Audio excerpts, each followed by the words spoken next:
ഞാൻ വീട്ടിലേക്ക് മെസ്സേജ് ചെയ്ത് ആ റൂമിലുള്ള ആളുകളായിട്ട് സംസാരിച്ചുകൊണ്ടിരിക്കുകയാണ്. അപ്പോഴാണ് ആ റൂമിലേക്ക് ഒരാൾ കടന്നു വന്നത്.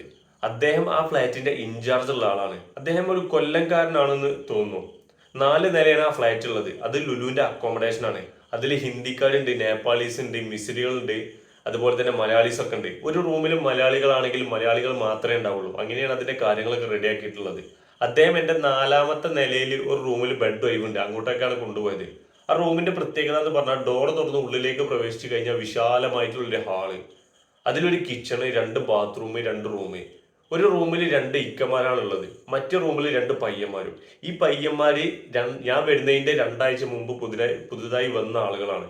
ഞാൻ ആ റൂമിൽ കയറിയ സമയത്ത് അവർ ഡ്യൂട്ടിയിലായിരുന്നു. എനിക്ക് നല്ല ക്ഷീണം ഉള്ളതുകൊണ്ട് ഞാൻ ഒന്ന് കിടന്നു. റൂമിന്റെ ഡോർ തുറക്കുന്ന സൗണ്ട് കേട്ടിട്ടാണ് ഞാൻ ഉറക്കത്ത് നിന്ന് എണീക്കുന്നത്. അവർ വന്നതിന് ശേഷം ഞാൻ അവരായിട്ട് പരിചയപ്പെട്ടു, കുറെ നേരം സംസാരിച്ചിരുന്നു. പിറ്റേന്ന് ഞാൻ ഡ്യൂട്ടിക്ക് പോണ തിരക്കിലാണ്.